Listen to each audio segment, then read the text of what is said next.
Les doy la bienvenida a un nuevo episodio de Conversaciones Desastrosas, donde en un principio partimos analizando lo que iba a ser el proceso constituyente, partimos desde antes del plebiscito, pero ya saben que hemos ido ampliando nuestros temas y hoy día tengo un invitado muy especial y además este es un programa muy especial porque lo vamos a dedicar justamente a hablar del mundo, pero también aprovechando los 20 años de los atentados a Estados Unidos, también hablando del rol que jugó Chile, justamente tanto en ese momento, pero principalmente con una consecuencia inmediata que fue la guerra de Irak del año 2003.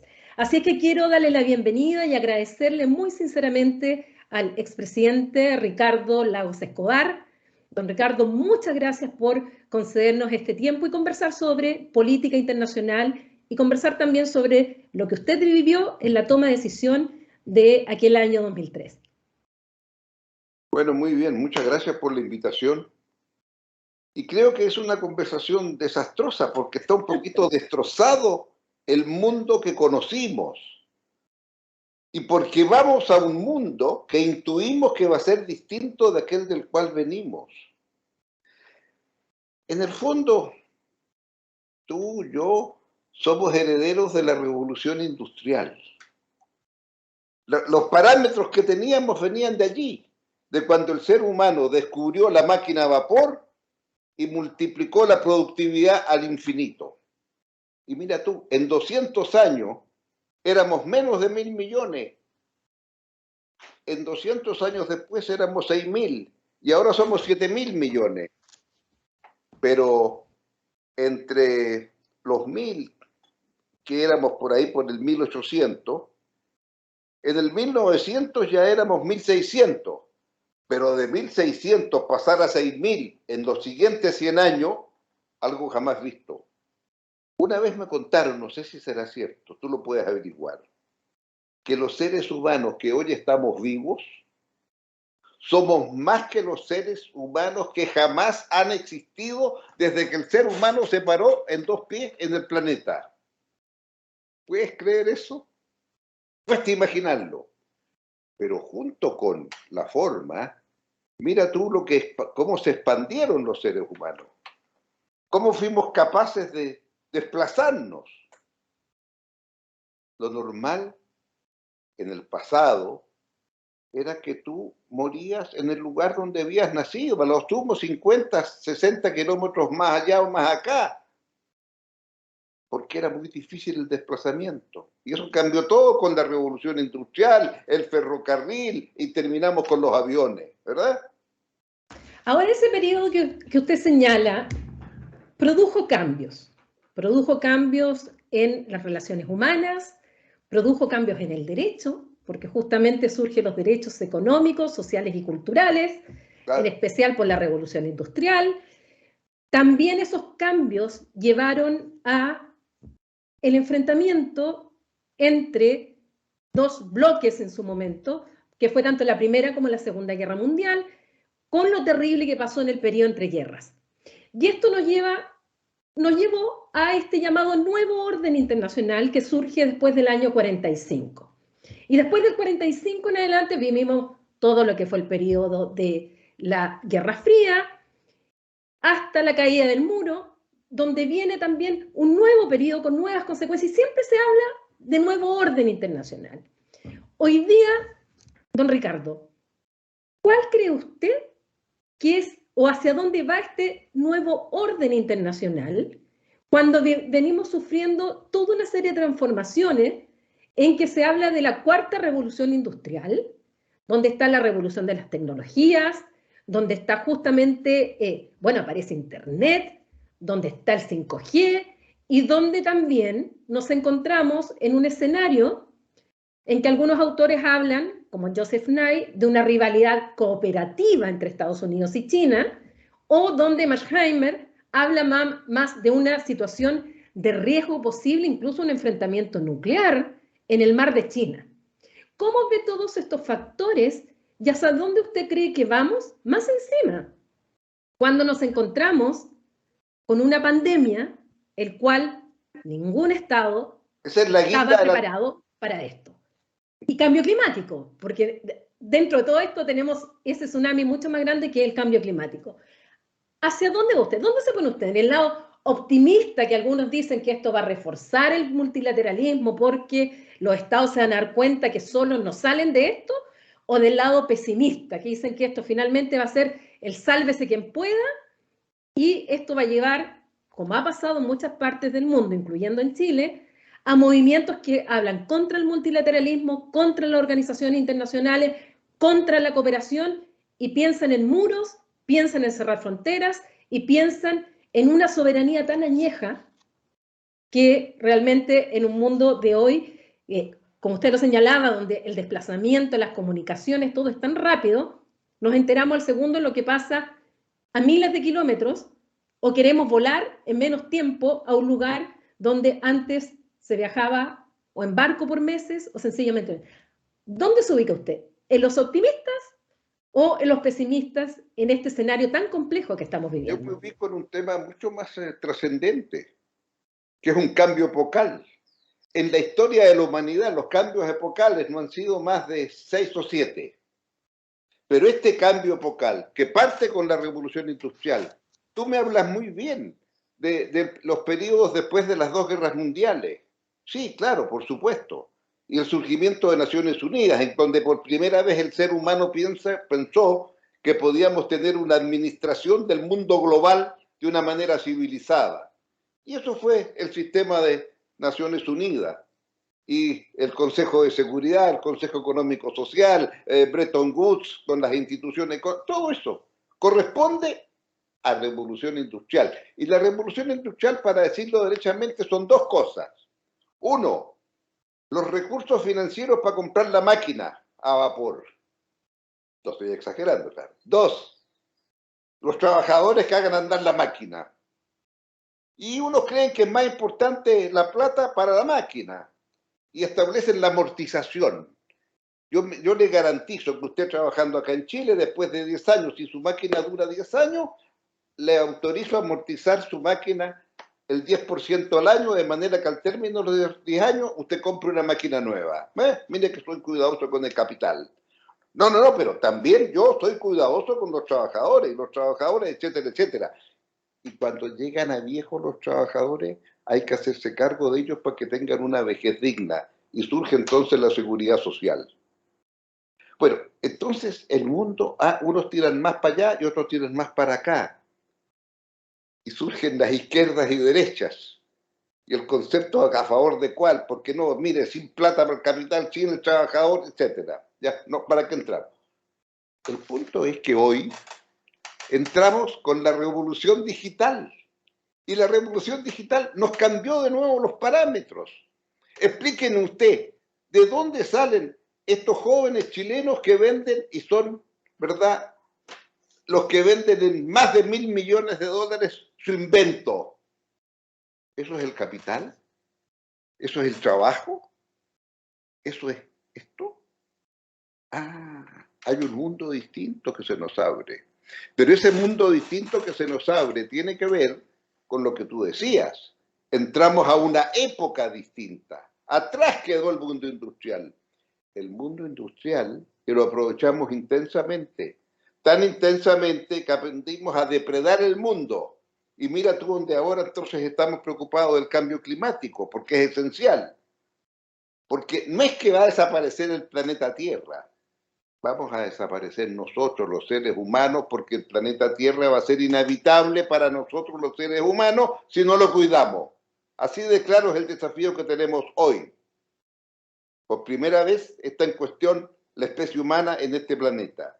Más vale que nos preocupemos. Segundo, el concepto de justicia intergeneracional. Lo que yo recibí de mis padres y mis abuelos, ¿cómo me arreglo para entregárselos también a mis nietos y bisnietos? Y de paso, entonces, quiero aprovechar, porque estoy en Chile, un poquito el cobre, a ver cómo me las arreglo, para estar un poquito mejor. Pero es que entonces, si voy a usar el cobre y se va a acabar el cobre, tengo que preocuparme de qué le dejo a mis hijos y nietos si yo ya me tomé todo el cobre, me lo usé todo. Entonces tengo que enseñarle algo de ciencia y tecnología para que con esto empiecen a producir las nuevas generaciones lo que hoy día nosotros, gracias al cobre. Entonces el royalty que usted le aplica a la minería tiene que tener un pensamiento de largo plazo. El concepto generacional surge. Y el concepto nuevo también de, bueno, mujeres y hombres, ¿qué me dices tú? El concepto de género. Y así van surgiendo entonces los temas que tienen que ver con cambio climático, que tienen que ver... A este paso te voy a terminar nombrando las 6 divisiones en que está la humanidad hoy y que hay que tender puentes, dijo Guterres recientemente en Naciones Unidas, ¿verdad? Le iba a tocar el tema del discurso de Guterres. Bueno, Vamos a llegar a ese punto. En el fondo él lo que está haciendo es decir, bueno, ¿y cómo lo pongo al día? ¿Cómo lo ayorno? Y mientras estamos en esto, es cierto, claro, el mundo se hizo global, completamente global. Y nos guste o no nos guste, ese mundo existe. Y en ese mundo están pensando algunos establecer reglas globales. Oiga, nada menos que el señor Biden, pero usted me va a decir, ¿en qué mundo estamos que el presidente de Estados Unidos dice que era un impuesto a los súper ricos? Pero ojo, el impuesto se paga no donde los súper ricos tienen su casa matriz, que normalmente es un paraíso fiscal por ahí, ¿no? No. Los súper ricos pagan su impuesto en el lugar donde se generan sus utilidades. O sea que si usted compra un libro en Amazon desde Chile, la utilidad se generó en Chile, pues. Entonces, en ese contexto, estás entrando a la necesidad de mirar el mundo, el planeta, porque el grado de interacción cada vez es más global y no el nanatado-nación al que estamos acostumbrados. Y la gran pregunta va a ser, ¿y dónde se establecen estas reglas? En el grupo de los 20 países más ricos, se establecen en Naciones Unidas, se establece, en donde, claro, hay algunos que son más iguales que otros, ¿verdad? Los 5 del Consejo de Seguridad, no me diga, ¿ya? Bueno. Vamos a conversar de eso. Sí, pero eso... En la segunda parte. Mire que estaba en una reunión y descubrí que en esa reunión habíamos como 4 del Consejo, no, 3 del Consejo de Seguridad. Y me permití decirles, bueno, chiquillos, estamos hablando de esto del Consejo de Seguridad. A ver, Tony, por Tony Blair, ¿qué dirías tú si hacemos tal cosa? Que en el Consejo de Seguridad lo ampliamos un poquito para que entren los derrotados. O sea, Alemania, Italia, Japón. Y que en ese caso, entonces, el veto sea necesario con 2 y no con 1.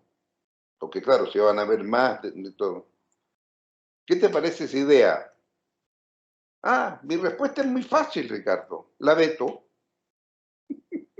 Bueno, hubo una propuesta en su momento también de Francia y Costa Rica o México, no recuerdo, que era justamente delimitar el derecho de veto para el caso de las situaciones de violaciones de crímenes internacionales. Sí, claro. Justamente, y tampoco avanzó porque la vetaron. O sea, Kofi Annan presentó también su propuesta, la vetaron. O sea, ahí tenemos...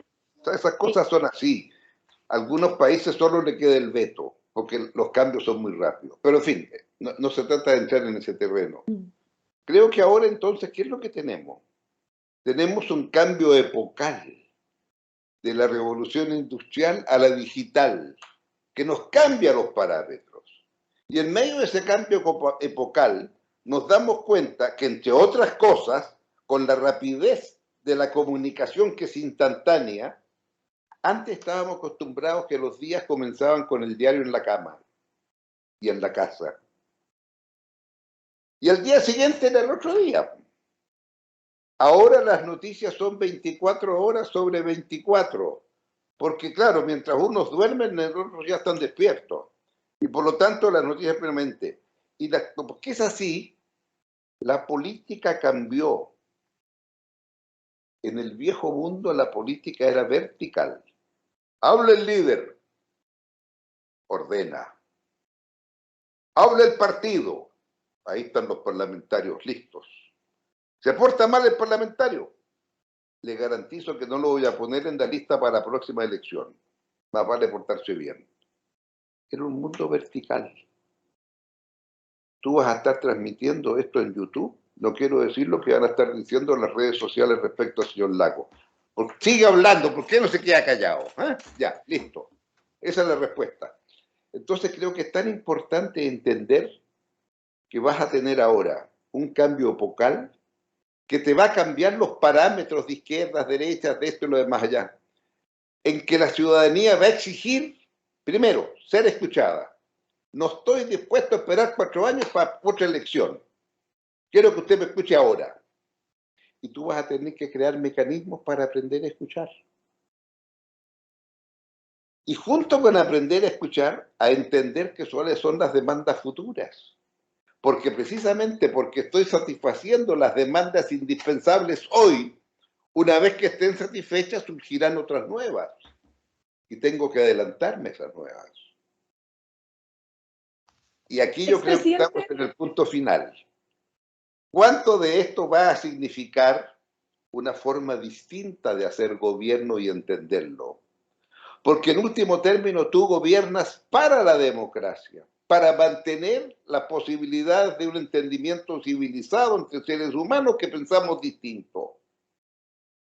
Y eso implica respetar al que tengo al frente precisamente porque no pienso como yo. Pero eso implica entonces tener los mecanismos adecuados para escucharnos unos a otros y para resolver los conflictos. Y eso entonces, en el mundo de la inmediatez, va a ser un mundo distinto. Van a surgir instituciones políticas distintas, propias de la revolución digital. Es que teóricamente, si quieres, hace un plebiscito todos los días. No estoy diciendo que haya que hacerlo, ni mucho menos. Pero esas herramientas están a tu alcance. Es como cuando Gutenberg inventó la imprenta. Claro, nos demoramos 100 años en tener un diario. ¿Te das cuenta? Pero fue gracias a la imprenta que fue posible tener un diario, porque tuviste un diario 100 años después. Unos dijeron, bueno, pero si yo sé lo que está resolviendo el rey, ¿por qué no me ayudan a mí? Yo también puedo resolverlo y quiero una democracia. Bueno, etcétera. Ese salto estamos en medio de ese salto. Y concluyo que lo que tenemos hoy al frente es este cambio epocal que lo embarca, y en donde la pandemia en buena medida lo que hizo fue adelantar los cambios, porque cuando das una cuarentena y hay de los 7.000 millones de seres humanos, 3.000 millones encerrados en sus casas, es obvio que vamos a estar usando este mecanismo para comunicarnos. Entonces el Zoom, que era algo un poquito esotérico antes, mira tú dónde estamos ahora, conversando por el Zoom, que nos parece muy natural. Pero, no sé, 10 años atrás no habríamos pensado esto.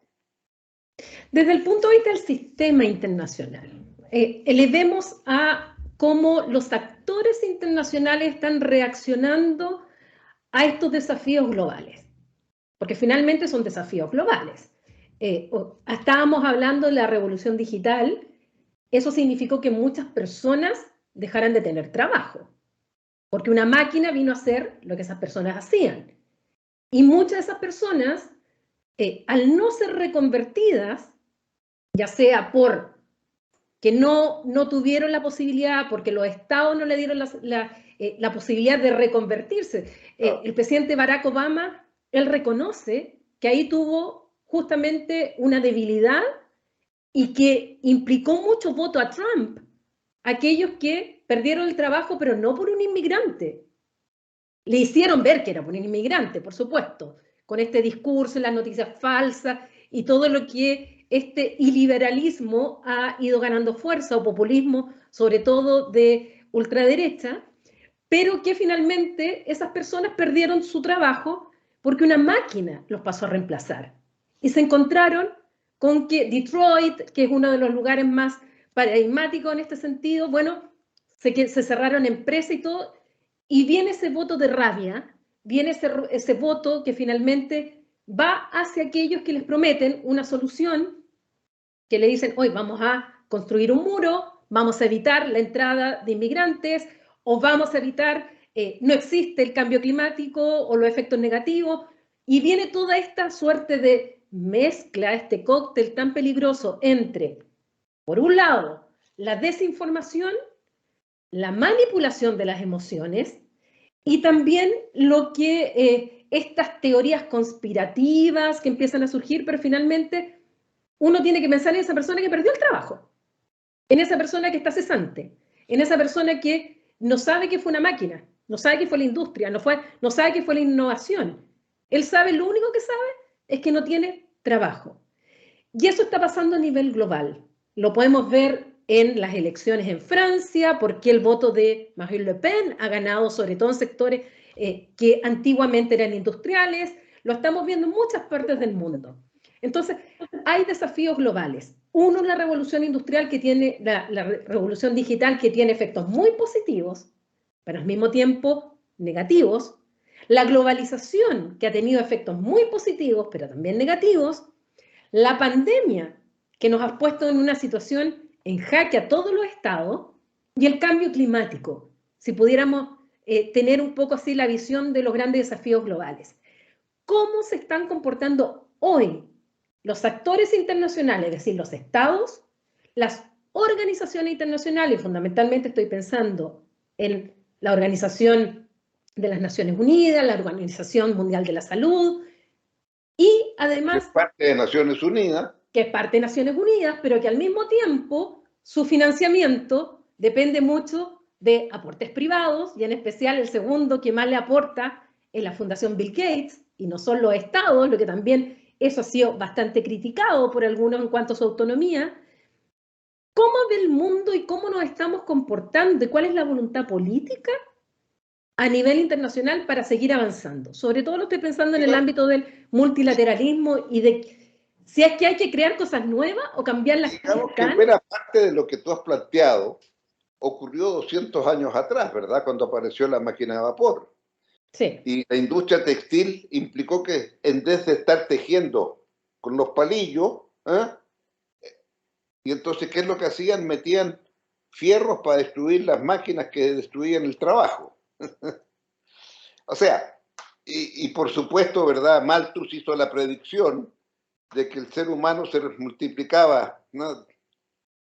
2, 4, 8, 16, 32, 64, y iba a haber exceso de población y no íbamos a morir de hambre. Y no pensó que el ser humano con creatividad aumentó la productividad gracias a las máquinas.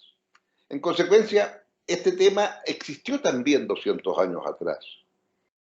La diferencia es que ahora es otra escala. Pero claro, te dicen que los abogados van a quedar cesantes con la inteligencia artificial porque te van a decir que como conocen todas las sentencias de la Corte Suprema en Estados Unidos, todos los abogados van a quedar cesantes porque automáticamente la inteligencia artificial le va a decir, aplique el caso de Smith contra Pérez, Smith contra Pérez, y la decisión fue a favor de Smith. A ese, bueno, Y los algoritmos van a funcionar el algoritmo te lo va a definir inmediatamente. ¿Ves? Está bien. Lo que sí ya está claro es que yo he visto trabajar en la India, en la OR India, que es el Silicon Valley de la India.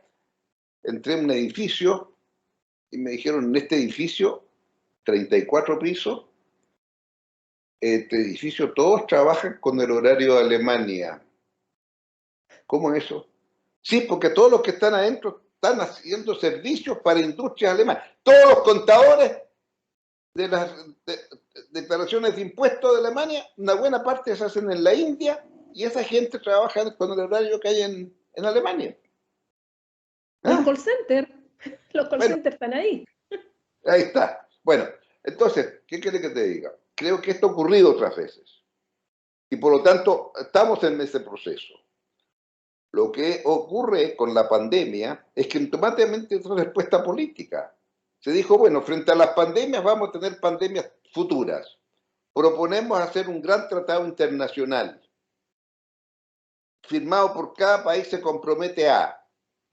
Y igual que el cambio climático, bueno, así como hay una agencia internacional que dice cuánto tenemos nosotros que disminuir nuestros gases de efecto invernadero, va a haber una agencia internacional que diga, etcétera, etcétera. Y así como tenemos una COP en Glasgow el próximo mes para resolver el tema de cambio climático, cuánto hemos avanzado, en que cada país tiene que dar rendición de cuentas, hagamos lo mismo para esto otro, porque la pandemia nos va a seguir acompañando todos los años. ¡Wow! Bueno, ahí está, es una propuesta que está, 25 países la han suscrito, entre ellos Chile, y bueno, ¿por qué no? ¿Por qué no hacemos algo similar? Entonces, los países toman la responsabilidad. Y así como eso, cualesquiera de estos temas te obligan cada vez más a avanzar en esa dirección. Dime tú lo de hoy, cuando te dicen, bueno, entonces, ¿cómo seguimos? Y esto yo creo que va a ser muy determinante. En el caso, pienso tú esta discusión ahora del TPP, ¿no?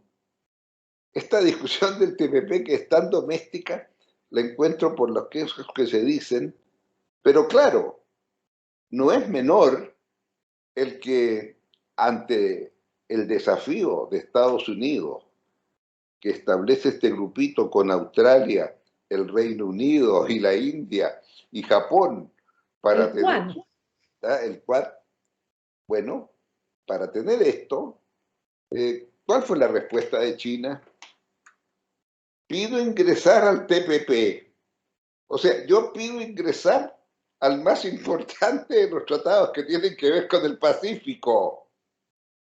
Y que originalmente fue hecho por Obama para contrarrestar la influencia china en el mundo.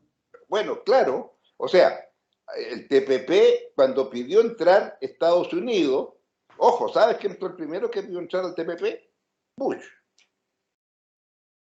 Y sabes mejor que yo que el origen del TPP es Chile, que tuvo la genial idea de tener un acuerdo con Nueva Zelanda que iba a revolucionar el mundo, ¿verdad? Y después entró el P4 porque después pidió entrar Brunei y Singapur.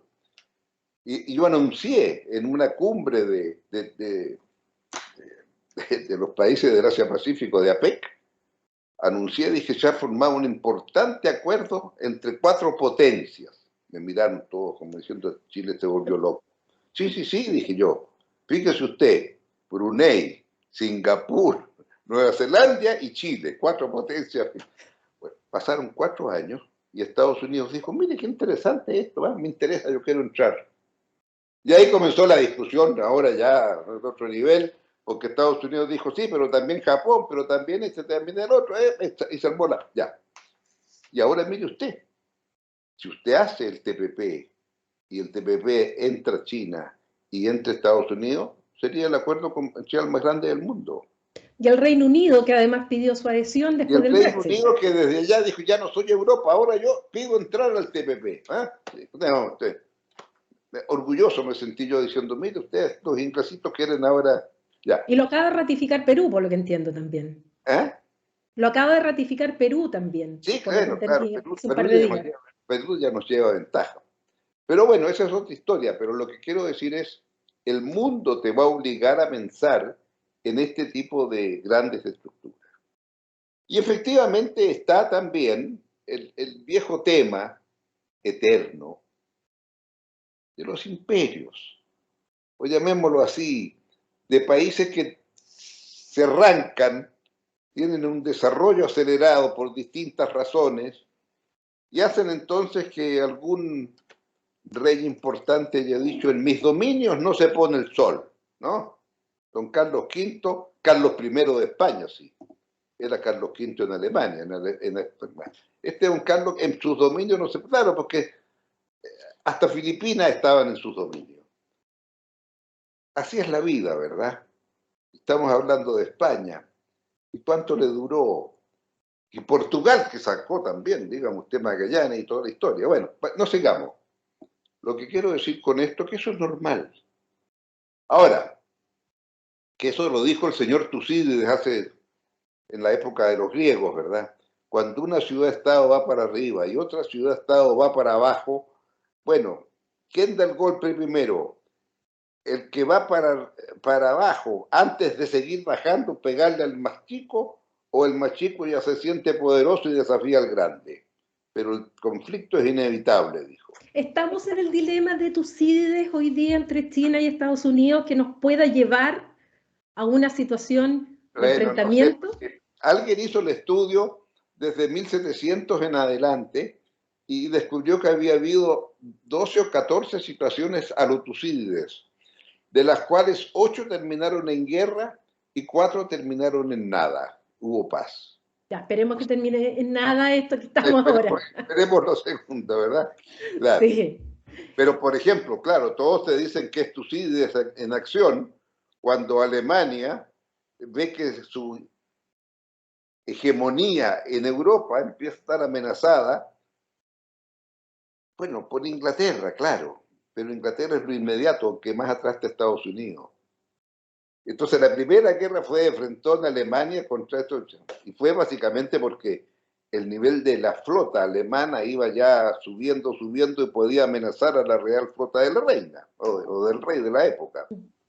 Pero en fin, eso es historia antigua. Esperemos Oiga, don que Ricardo, aprovechando, no tenga razón.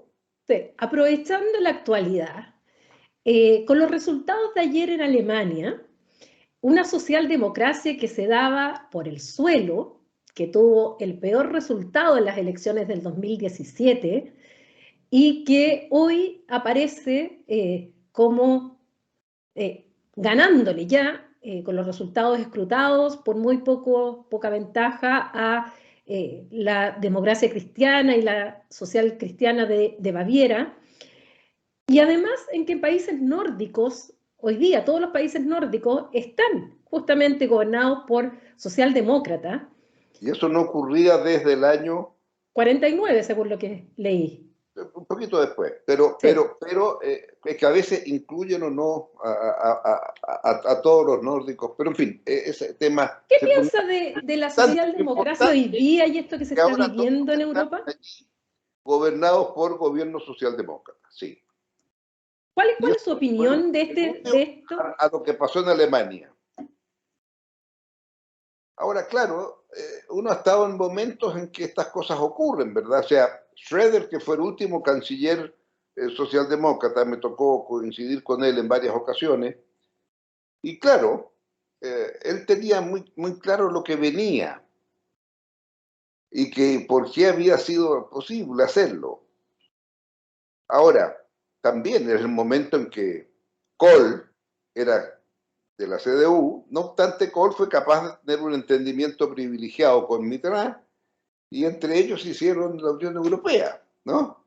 Entonces tú ves que ahí primó, más que las particularidades, ahí lo que primó fue decir, bueno, podemos tener un entendimiento común para hacer algo en el mundo. Y eso es la Unión Europea.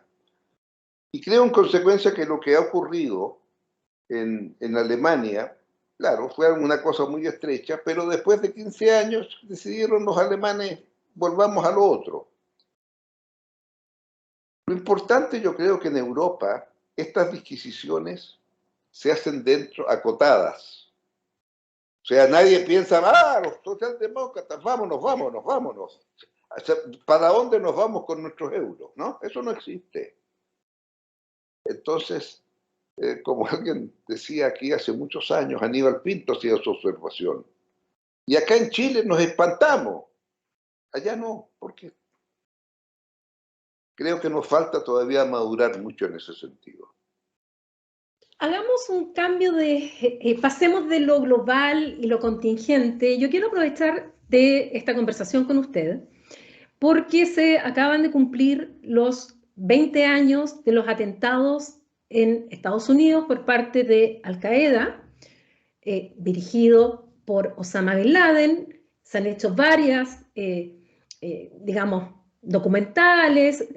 Se ha traído mucho a colación estos 20 años y yo estoy muy contenta porque alumnos míos de Relaciones Internacionales, algunos ni siquiera habían nacido en esa época y están sabiendo lo que pasó el 11 de septiembre del año 2001. Pero yo quiero saltarme toda la etapa guerra Afganistán y quiero llegar al 2003. Porque aquí a nosotros, Chile, y a usted en particular como presidente de la República, le tocó jugar un rol fundamental en lo que significó la discusión y la toma de decisión en cuanto a la guerra de Irak. Uno puede analizar el tema desde el punto de vista de factores internos, factores externos, pero yo con usted, aprovechando lo que fue protagonista absoluto de esto, para quienes nos escuchan, Chile era en ese momento miembro del Consejo de Seguridad, como miembro no permanente junto a México, que nos corresponde 2 puestos en América Latina y el Caribe, y viene esta idea del presidente Bush de que Saddam Hussein poseía armas de destrucción masiva, químicas, bacteriológicas y biológicas. Y se nos plantea el tema de que se va a llevar una resolución al Consejo de Seguridad de las Naciones Unidas para que el Consejo de Seguridad autorice el uso de la fuerza. Don Ricardo Lagos, ¿qué tan difícil fue decirle que no al presidente Bush? ¿Y qué tan difícil fue al interior de su gobierno tomar esa decisión de decirle que no a esta propuesta de Estados Unidos cuando estábamos terminando las negociaciones del Tratado de Libre Comercio que llevábamos 12 años negociando? ¿Qué pasó en ese momento, dicho por el presidente de Chile, que tuvo que tomar finalmente la decisión? Porque usted puede tener muchos asesores, pero el que toma la decisión es el presidente de la República. ¿Qué influyó en usted en esa decisión? Bueno, lo primero, un poquito la historia. Inmediatamente producido el ataque a las Torres Gemelas, inmediatamente hay ese fin de semana, fue un martes, ese fin de semana hay una reunión en Camp David y está clarísimo que esto es un efecto hecho por Al-Qaeda y Al-Qaeda está en Afganistán. Por lo tanto, hay que ir a Afganistán y castigar a Al-Qaeda. Esa fue la decisión. También se habló en ese consejo, están los textos, los libros ahí, muy claros hoy día, en donde al término del consejo, Condoleezza Rice, secretaria del consejo en ese momento, le pregunta al presidente Bush, entonces, presidente, el acuerdo es guerra a Afganistán e Irak. Respuesta, ponga Afganistán, Irak queda pendiente. Y esa fue la razón por la cual se declaró la guerra a Afganistán. Y la guerra a Afganistán fue aprobada en el Consejo de Seguridad y todo el mundo detrás de Estados Unidos. Y se hizo esto. Y así fue. En el intertanto, siguió la guerra de Afganistán, pero estaba pendiente Irak. Y empezó a construirse el tema Irak. Y el Consejo de Seguridad dijo, si Irak tiene armas de destrucción masiva, hay que declararle la guerra. Y vamos a nombrar a un Hans Blix, sueco tenía que ser, para ser el árbitro para investigar si había o no armas de destrucción masiva. Fue una resolución muy difícil que se acordó en noviembre del 2002. Y como toda resolución tan difícil de llegar a acuerdos, tenía interpretaciones distintas por lo que firmaron la declaración. Y unos dijeron, sí, con esto ya estamos listos para la guerra. No, no, no, le dijeron los otros. Con esto, lo que se está diciendo es que para ir a la guerra se requiere una nueva resolución del Consejo de Seguridad. Fue una gran resolución diplomática, ¿verdad? Quedaron todos contentos por unanimidad en esa resolución. Esto fue en noviembre. Y Chile entraba al Consejo en enero. Cuando ocurre esto, normalmente los países se preparan un poquito y miran las cosas. El que más hace esto es Estados Unidos, que dice, mire, el año próximo entre otros viene Chile, me gustaría hablar con Chile. Y pudieron hablar. Entonces mandamos a Valdés, a Juan Gabriel Valdés, que era el embajador de Naciones Unidas. Y en noviembre él fue a tener unas reuniones en Estados Unidos.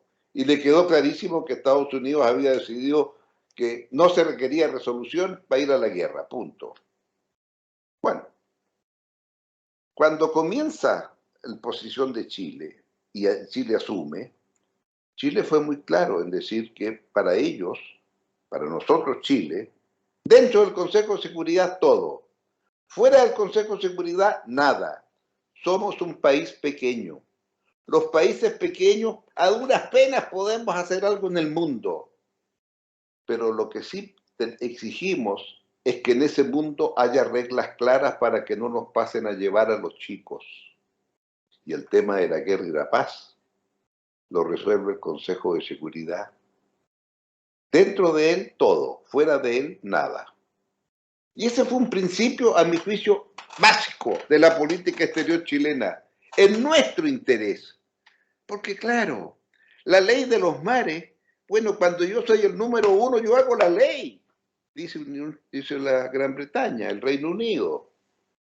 ¿Y qué decía el naciente país llamado Estados Unidos? No, no, no, tiene que haber una ley de los mares aprobada entre todos nosotros. ¿Ah? Claro, cuando usted chico pide reglamentos, leyes, normas. Y por lo tanto, para mí fue muy claro eso. ¿Qué es lo que ocurrió después? Que unos dijeron podemos ir sin necesidad de ley y otros dijeron no, de acuerdo. Otros dijeron sí, se requiere una nueva resolución. A mí me pareció que era claro que se requería una nueva resolución, pero eso, ahí estaba el señor Blix estudiando. En el intertanto, Estados Unidos empezó a enviar tropas, las colocó en Kuwait, al lado de Irak, y a medida que se iban aumentando las tropas, se iba generando el ambiente propio para la guerra. Y al final, ¿qué ocurrió? De mi punto de vista, hablé con Fox, tenía una muy buena relación, hay que tener la verdad con los países latinoamericanos. En esos tiempos nos hablábamos por teléfono y bueno, le dije a Fox, mira, tú vas a estar en el consejo, yo también, pongámonos de acuerdo nosotros dos, previamente, y digamos que se requiere una segunda resolución, de acuerdo, me dijo, vamos a pedir eso, ya, de acuerdo. Y empezamos entonces a actuar coordinadamente. Para mi sorpresa, me llama el embajador Valdés y me dice, el embajador de Pakistán me vino a ver. Pakistán estaba en el Consejo de Seguridad. Y me dijo, me parece que ustedes siempre están de acuerdo con México. ¿Tienen reuniones? No, a veces nos encontramos a tomar un café. Bueno, a mí me gustaría que me invitaran a tomar un café. Y me llama Valdés y me dice, ¿qué hago con esto? Bueno, si quiere participar con cuidado, bueno, claro, que entre. ¿Qué dice México? Sí, está de acuerdo. Y pasamos a ser 3. Y después que fuimos 3, bueno, seguían las discusiones, no de acuerdo, discusiones del Consejo de Seguridad. El momento culminante, cuando va a hacer la denuncia, Powell, de que las armas de destrucción masiva están y las voy a mostrar. Y todos nos acordamos del barco que iba con los misiles. La crisis de los misiles. En la crisis de los misiles con Kennedy, ¿no? El En donde 62. Stevenson habla, encendido, le dice al embajador soviético, dice, respóndame esto. Y él le dice, no estoy en un tribunal americano, no estoy obligado a responderle. Yo me quedaré esperando su respuesta. Le dice, hasta que el diablo se derrite en el infierno. Bueno, esa fue en la película 13 días está muy buena esa, no sé si la has visto. Claro, por supuesto. Y ahí entonces, la frase también de Kennedy tal, nunca había pensado que Stevenson, hombre tan civilizado, tan tranquilo, iba a tener esa fuerza. Bueno, eso ocurrió un día 5 de febrero, si no me equivoco, del Consejo de Seguridad. La presentación. No pasó un minuto que terminó de hablar y suena el teléfono en la moneda, me llama el presidente Bush. Yo tenía una cosa, los ven llamado. ¿Viste esto? Sí, lo vi, le dije. ¿Qué te parece? Bueno, le dije, no es como la de Stevenson. La de Stevenson fue mucho más creíble. Esa fue mi respuesta, porque en verdad yo no vi nada tan especial que no supiera. Entonces fue un poco, ¿no? Ya. Y así fue entendido por todo. El resultado que después de eso, el pakistaní llega y dice, los 3 africanos me piden entrar a que sigamos conversando todos. Y entraron los 3 africanos. Y este fue el grupo que descubrió el New York Times y los llamó el U6, The Uncommitted Six. ¿Ah? Entonces, cuando seguí el tema, yo me di cuenta y me fui muy claro. Eso lo supe desde un comienzo. Cuando llegué, cuando se produjo el atentado a las Torres Gemelas, yo estaba en visita en Europa, en Portugal, de ahí seguía a Londres, y en Londres fui el primero que habló con Bush y con Blair al día siguiente. Y Blair me dijo, mi obligación es ser el puente con Estados Unidos. Le tengo que traducir nuestro idioma europeo a Bush y traducir lo que dice Bush a los europeos. Ese es mi rol. Me quedó claro. Y entonces en esta discusión, conversación, más que discusión en ese momento con Blair, hablamos muchas cosas. Y de repente le digo, mira, le digo, tú vas a poder aprobar ir a la guerra en el Consejo de Seguridad. Pero si dices eso, asegúrate que los laboristas estén detrás tuyo, porque te vas a tener los votos de los conservadores. Ese no va a ser tu problema. Pero para tener los votos de los laboristas necesitas el acuerdo, el segundo acuerdo del Consejo de Seguridad. Sin ese acuerdo estás liquidado. Y me dijo, conversemos. Y empezamos a conversar. Estuvimos cerca de poder llegar a una resolución de conjunto con Blair. Cuando me empezó a exigir conversaciones Bush, le digo yo en un momento, mira, estoy trabajando en una resolución con Blair. Y Bush me dice, no me hables de Blair. Le pedí que te convenciera a ti de ir no hay necesidad de segunda resolución. Y ahora tengo a Blair convertido en tu abogado en la Casa Blanca. Ah, increíble. ¿Y qué pasó con Chirac? Y después entonces, ¿Qué pasó con Chirac? ¿Qué pasa con Francia? ¿Qué conversación tuvo usted por ahí con Chirac? Lo que ocurre con Chirac es otra cosa. Chirac estaba claramente en contra, se requiere segunda resolución. Me habló con mucha crudeza. Ricardo,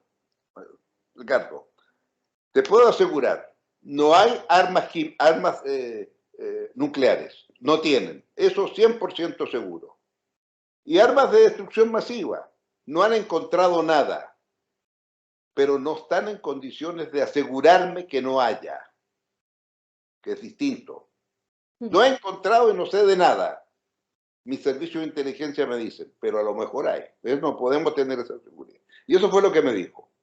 Entonces, en algún momento él me llama y yo sé que me está llamando para que yo le diga que estoy por una segunda resolución y que en eso no me voy a mover. Entonces él me dijo, sí, porque en fin, 1, 2, 3. Me empezó a hablar un poquito fuerte. Entonces ahí fue cuando yo le dije, Jack, le dije, tú no sé si entiendes la diferencia entre tú y yo. ¿Qué diferencia? Me dijo. Bueno, que cuando tú le digas, me abstengo a la resolución que se va a votar en el Consejo de Seguridad, al día siguiente el presidente Bush te va a llamar y te va a decir, ya, qué amigo eres de Francia, cuánto te agradezco tu abstención, no lo olvidaremos jamás. Y a renglón seguido me va a llamar a mí y yo hice lo mismo que tú, me abstengo y me va a condenar porque con Purka yo necesitaba el voto mío para llegar a los 9 del Consejo de Seguridad. Por lo tanto, le dije, si vamos a estar en igualdad de condiciones para esta conversación, con la misma fuerza que tú me preguntas cómo voy a votar, yo te pregunto cómo tú vas a vetar. Porque mi pregunta es, Jack, ¿vetas o no vetas? Y ahí me quedó, en fin, dando vuelta. Al día siguiente me llamó el embajador Valdés a las 6 de la mañana. ¿Qué pasó anoche, presidente? Perdón que lo llame a esta hora. Me ha llamado el embajador de Francia muy temprano, a las 6 de la mañana, hora en Nueva York. Yo hice hora para llamarlo a usted, pero igual es muy temprano. me dijo anoche que el presidente de Chile retó al señor Jacques Chirac. Y Chirac no sabe cómo reaccionar. Yo le digo, mira, explícale al embajador que yo no lo reté. Yo le dije cuál era la diferencia y le conté el cuento. Pero bueno, así se escribe la historia. Mantuvimos una muy buena relación siempre con Chirac. Después decidimos hacer contra la pobreza, una cosa especial. Él supo de esto, que era un acuerdo mío con Lula, para una guerra especial contra la pobreza, y me llamó y me dijo, sé que estás haciendo algo con Lula, yo quiero participar de eso. Y se incorporó a participar y hicimos un acuerdo, Chirac, Lula y yo, al cual por supuesto pidió ir Kofi Annan y estar ahí presente cuando lo firmamos en Ginebra. Bueno, ¿para qué te cuento esto? Porque al final, cuando me llama y está pidiéndome el voto, y yo veo que el asunto se va estrechando mucho, entonces al final me doy cuenta y me dice en la mañana temprano, del día 11 creo que fue 11 de marzo, que lo ha llamado Bush para pedirle el voto, y él le dijo que no había tomado decisión, pero que esa decisión la iba a tomar durante el día. Y me llamaba a mí porque de acuerdo al acuerdo que teníamos, él me iba a anunciar, porque él sabía que Bush me iba a llamar a las 5 de la tarde hora de Chile. Y quería que yo supiera que él no había dicho su palabra final y eso dependía después. Entonces, cuando me llama Bush a las 5 de la tarde, él me dice que tiene 8 votos. Yo sabía que no tenía 8 votos porque los Uncommitted Six existían todavía, pero tú no le puedes decir, no, usted no tiene 8 votos. Eso es derroto decir eso, ¿no? Tú dices, no tengo mi duda, en fin, qué sé yo. Pero lo estaba Yo necesito blufeando. el suyo porque el suyo es el noveno. Lo estaba blufeando, digámoslo así. Y yo le digo, presidente, perdón, yo creo que se necesita a lo menos un mes más antes de una resolución. Había hablado con Blix y Blix me dijo, necesito a lo menos necesito 2 meses más. Yo le dije 2 meses es imposible, un mes. Y al final dijo ya, un mes. Y Bush entonces, muy, muy sólido, me dice, perdón, si he conseguido algo, que dejen entrar una gente, qué sé yo, al señor Blix, es solo porque tengo 200.000 soldados listos para entrar a Irak.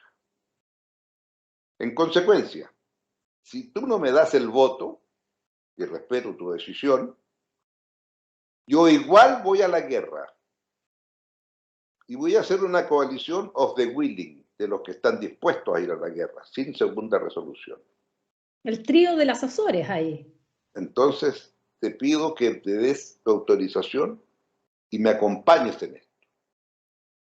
Y ahí yo fui muy claro a decirle, eso es imposible. Dentro del Consejo de Seguridad todo, fuera del Consejo nada. Y dentro del Consejo yo digo que hay que esperar un mes. Entonces ahí cambió, dejé de ser Ricardo y pasé a ser Mr. President. Se sintió inmediatamente el cambio. Mr. President, le agradezco la franqueza. Entonces yo le dije, Mr. President, no le llamé George, Mr. President, me considero un amigo de Estados Unidos. Y los amigos tenemos que ser francos y decirnos la verdad. Yo le he hablado a usted con la verdad. Dentro del Consejo de Seguridad, todo. Fuera del Consejo de Seguridad, nada. Gracias, presidente. Gracias, presidente. Don Ricardo, ¿usted tenía la convicción que, pese a decirle que no a George Bush en una decisión que claramente estaba tomada, porque si usted dice que esto fue el 11 de marzo, el 19 de marzo fue la reunión en las Azores, donde Sí, claro. ya se da oficialmente por inicio a la invasión en Irak. ¿Usted tenía la convicción de que realmente no iba a echar para atrás el acuerdo de libre comercio con nosotros? Porque internamente, en su gobierno, había personas que querían darle el apoyo a los Estados Unidos y había presiones que usted tuvo Obviamente, aquellos que querían el acuerdo, llevábamos 12 años, había estado esto el fast track, después no. Y entonces estaba este tema de que efectivamente podía decir, no, no hay acuerdo con Chile y hasta aquí llegamos. ¿Usted de verdad tenía la convicción de que pese a decirle que no, igual nos iban a tirar las orejas, iba a ser en Miami, final la firma, fue con Robert Selig, y no en la Casa Blanca, pero el acuerdo se firmó igual? ¿Usted tenía la convicción de que iba a ser así? ¿O se la jugó nomás? La convicción que yo tenía era muy simple. El acuerdo con Chile era un acuerdo comercial, no un acuerdo político. Distinto con Europa. Cuando usted hace un acuerdo con Europa hay también entendimientos políticos. Este no, era un acuerdo comercial. ¿Y qué otra cosa podía mostrar Bush ante América Latina si no era el acuerdo con Chile? Él también ganaba, porque demostraba que tenía interés, qué sé yo, con un acuerdo con un país como Chile. Y si no, bueno, no nomás pues, pero que era una cuestión de principios para mí. Yo nunca dudé, nunca. Yo sé que en la Cancillería había mucha gente muy dudosa. Me daba cuenta. ¿Y en su gobierno habían ministras que en estuvieran el gobierno dudosos? esas cosas no me las iban a decir a mí. Lo podían decir por otros lados, pero no a mí. Eso está bien claro. Eso. De una reunión que tuvimos, organizada por el ministro de Hacienda, y me llegaron a ver 8 ministros. Y los 8 me dijeron una cierta cosa de que era bueno meter capital privado en AP. Y yo les dije, bueno, veo que se ha votado. 8 a favor de meter capitales privados, 1 en contra, el mío. Por tanto, se rechaza la moción. Bueno, ahí aprendieron los señores ministros que... Y llegaron 8, ¿eh? Bueno, pero es una anécdota divertida nomás la que estoy contando, porque en definitiva uno tiene que creerse los cuentos. Y yo me los creo. Y a mí me pareció. Ahora, si me hubieran dicho que esto se va a firmar en Miami, no se va... ¿Sabes cuál? Te voy a hacer creo que lo digo por ahí. Cuando me dijeron que se iba a hacer así, yo dije, qué bueno. Porque en este momento, dado lo que está haciendo Estados Unidos, es mejor que no aparezca el presidente de Chile al lado del presidente de Estados Unidos, yendo a la guerra de Irak. De manera que a mí me pareció muy bien que se filmara en Miami y lo hicieran los dos cancilleres. Eso no me quitó el sueño. Tengo otra duda, que siempre yo leía mucho la prensa francesa en aquella época, y quisiera saber su opinión, porque el veto de Francia aparecía muy ajustado al derecho internacional, muy a los valores de la Carta de las Naciones Unidas, a que se requería una autorización del Consejo de Seguridad, que no bastaba la resolución anterior, en las cuales algunos interpretaban cuando decía, y todas las medidas necesarias, porque esa era la frase en la cual Estados Unidos tomaba, y como, bueno, si dice todas las medidas, incluye la guerra. Y ahí fue donde se le dijo, no incluye la guerra, eso requiere una resolución aparte. Entonces aparecía, y bueno, y sabemos todo lo que implicó la enemistad entre estadounidenses y franceses, donde se votó champaña en las canaletas ahí en Washington, se prohibió comer queso y le cambiaron el nombre hasta las papas fritas en Estados Unidos. ¿Cuánto hubo de verdad de valores, idealismo en las relaciones internacionales, en la toma de decisión de Francia? ¿A cuánto hubo también de realismo? Porque Francia tenía contratos con Saddam Hussein, contratos petroleros, y tenía miedo que finalmente con una invasión, tal como ocurrió, fuera Halliburton quien tomara todas esas concesiones, todos esos contratos petroleros y tomara el control de esas petroleras. ¿Cuánto en Francia había más de interés económico que de valores y principios del derecho internacional y de las relaciones internacionales? Bueno, siempre se pueden encontrar explicaciones ex post, en cualquiera de los dos sentidos, ¿verdad? O una mezcla. En el sentido que, claro, uno puede entender ese tipo de cosas. Yo sé que en general los franceses son cuidadosos en materias financieras, en materia de contratos, ¿no? Una conversación bastante, éramos como 12 personas almorzando, para que Francia aceptara que se podía hacer un acuerdo con Chile, no obstante que ellos no habían, la idea era que el acuerdo de Chile iba junto con el de Mercosur. Yo fui a pedirle a Francia que yo quería firmar con Europa, pero Mercosur le faltaba mucho, todavía no entra, no hasta el día de hoy, Mercosur a Europa. Y yo creo que no va a pasar, ¿eh? Entonces tuve que ir, Yo creo que no lo van a aprobar. entonces Está tuve que ir a difícil. Francia a pedir esto, que me lo sugirió Pascal Lamy, me dijo, mire, Francia aquí, en fin, etcétera, etcétera. Y claro, era la época de la cohabitación. Entonces llegué a Francia, comí con el primer ministro en ese momento y al día siguiente almorcé con Jospin. Y bueno, habló muchas cosas de carácter comercial también. Pero bueno, son así. Es parte de la cultura. Además, ahora están muy enojados también los franceses con este acuerdo AUKUS de Bueno, los submarinos de propulsión nuclear entre Estados Unidos, el Reino Unido y Australia, donde también hay contratos billonarios bueno, claro, los entre contratos son ellos. importantes ahí, sin duda alguna. Pero también hay la visión de un poco golista de Gaulle, ¿verdad? De nosotros, en fin, somos también potencia nuclear, nosotros, etcétera, etcétera. Y en ese sentido, bueno, la salida de Inglaterra hace que, y la derrota de la señora Merkel ayer, digamos, el retiro de Merkel ayer, indican ahora, le dan a Macron una personalidad mayor dentro de Europa, ¿no? Veremos cómo siguen las cosas. Está complicado Pero así hay internamente una anécdota Macron final, hoy día. con Chirac. Cuando murió Chirac me dio pena, ¿no? Está todo bien, que listo. Y pensé mandar un pequeño texto. Y en ese momento, al día siguiente, a primera hora, me llama el embajador de que quiere que asista a los funerales de Chirac. Digo, pero ¿por qué? Bueno, porque él dejó instrucciones que quería que usted asistiera a sus funerales. O sea, bueno, pero ¿y cuánto? Pero le digo yo, pero es que no puedo, porque era un día domingo y los funerales eran el lunes. Al funeral llegó Clinton. Digo, pero yo no pude ir.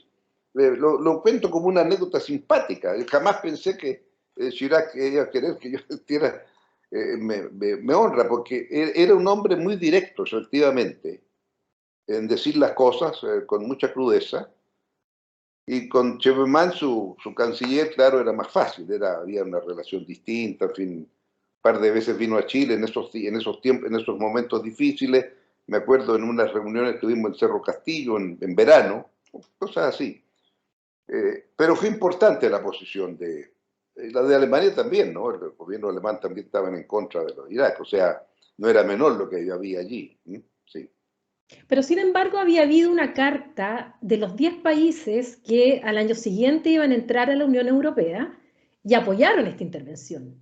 Pero son los Sí, países bueno, de Europa Central y Oriental que eso también fue muy fuerte en Europa porque ya estaban negociando, se sabía que iban a firmar la adhesión y iban a entrar y firman una carta, los 10, en favor de la intervención militar. Y por otro lado, que ya teníamos a José María Aznar por parte de España, a Tony bueno, él Blair. me llamó varias veces, de las personas que hablaba, la última vez habló un poquito duro, de que si yo expresaba suficientemente lo que podía ocurrir. Y yo le dije que sí, yo me doy cuenta de las alternativas que pueden ocurrir, pero es una posición de principio, se la expliqué, la mía, y por eso se fueron después a las Azores. Lo único nomás que yo hice fue llamar a Blair después de mi conversación esta y decirle, mira, yo sé que ustedes van todos a las Azores, yo quiero que le reiteres a Bush mi posición de principios por esto, esto, esto y esto. Y a ti te deseo buena suerte, pues le dije, porque va a ser complejo la situación tuya al no haber acuerdo e ir a la guerra. Y Bueno, no le fue muy bien porque después tuvo una investigación sí, en el claro. cual el famoso informe Chilcot, en que el Lord Chilcot justamente lo que dice ese informe, que salió años después, obviamente, donde se dice que Blair habría exagerado justamente el hecho de el riesgo inminente de ataque con armas de destrucción masiva por parte de Irak y que dichas armas no existían. Por lo tanto, digamos que no le fue bien, pese a que... Don Ricardo, muchas gracias por esta conversación. Solo le quiero hacer una última pregunta para cerrar. Y se la voy a hacer porque... Esas son las peligrosas, las últimas. No, si esta es... Es porque quiero relevar a una persona que jugó un rol fundamental en todo este momento y sinceramente creo que no se le ha dado, tal vez aquí en Chile, la importancia que tuvo, que es la de Juan Gabriel Valdés. Porque Juan Gabriel Valdés. Sí. Porque tuvo que tener un rol muy importante, jugó un rol muy importante en aquella época, donde no era fácil. ¿Cuánto de la labor de Juan Gabriel Valdés también lo ayudó a usted a tener una visión y tomar una decisión en un contexto tan complejo donde necesitaba tener un buen orejero en Nueva York? Bueno, fue muy importante Juan Gabriel. Siempre, a ver, todo de nuevo. Siempre hemos tenido una relación de mucha identidad, de análisis de temas internacionales, etc. Además, esta vez sí también tuvo una relación, no obstante la diferencia de edad, con su padre, el canciller de Chile, que fue el primero en tener posiciones frente a Estados Unidos en sus momentos, ¿no? La famosa cumbre de Viña del Mar. Bueno, pero... y eso fue una preocupación mía también después de... ¿qué es lo que va a ocurrir? Porque efectivamente él jugó un rol en Naciones Unidas muy destacado, explicando los puntos de vista de Chile. Y esto lo llevó entonces a tener algunos encontrones en Naciones Unidas con la delegación norteamericana. No nos olvidemos que nuestros micrófonos fueron intervenidos, etcétera, etcétera, todo lo demás que se sabe, ¿verdad? En otra parte cuento la historia de mis conversaciones al final con Blair, que se hacían con un teléfono especial, que me lo pidió Blair, por supuesto. Me dijo, para seguir hablando contigo necesito un teléfono especial. Ah, yo no sé lo que es eso, le dije, que es un teléfono especial, pero... mira, pero te voy a explicar. Yo creo que nadie se interesa en saber lo que yo pienso. O sea, si alguien quiere saber lo que tú conversas conmigo, es por interés de lo que tú me vas a decir. O sea, el problema es de alguien que quiere saber lo que tú piensas, no lo que yo pienso. Pero me reí nomás. Te estaba diciendo que tenía interés en saber. Pero bueno, así fue. Eso es. Pero bueno, creo que Juan Gabriel efectivamente jugó un rol. Bueno, y la mejor demostración es que Juan Gabriel ha tenido, no solamente después de mi gobierno, un conjunto de tareas, sino que además, cuando fue necesario ir a Haití, porque el Consejo de Seguridad por unanimidad lo aprobó, yo me recuerdo que conversé con Juan Gabriel y le dije, mira, yo voy a tratar de mandar tropas de inmediato. Y me pasé por arriba, me salté un poquito el Congreso y dije, en 48 horas habrá tropas. Y todavía no salía el permiso, me tiraron la oreja, pero bueno, salieron las cosas. Eso fue muy importante. Y después, bueno, la mejor demostración de esto del Consejo de Seguridad es que llegamos a un acuerdo con Lula. Y Lula me dijo, bueno, ¿qué te parece que ustedes dirijan las operaciones políticas y yo mando un destacamento mío después de 3 meses a ir a Haití? Y ahí entonces Naciones Unidas pidió que se hiciera cargo de esa importante responsabilidad Juan Gabriel Valdés. Y fue el primer representante en Haití de Naciones Unidas. En ese momento ya Juan Gabriel había dejado Naciones Unidas y había pasado a ser embajador mío en Buenos Aires. Tuvo que dejar eso para irse. Y creo que fue un reconocimiento de Kofi Annan y del mundo de Naciones Unidas a lo que Juan Gabriel había hecho. Y hasta el día de hoy le siguen pidiendo cosas en Naciones Unidas. Así lo sé, sobre todo el caso de ahora que está tan complicada la situación en Haití, justamente. Así que, bueno, muchas gracias por este tiempo, por esta conversación. Yo sé que no es fácil llegar a usted para tener esta posibilidad de conversar sin pautas, sin sencillamente hablar de lo internacional, que era mi objetivo, y además para difundir a través de conversaciones desastrosas esto que es un hito en la política exterior de nuestro país, como fue la decisión el año 2003 de decirle que no a Estados Unidos a lo que fue finalmente una guerra ilegal. Así que le agradezco mucho, don Ricardo Lagos, expresidente de Chile, este tiempo y la deferencia de haber querido conversar conmigo. Bueno, muchas gracias.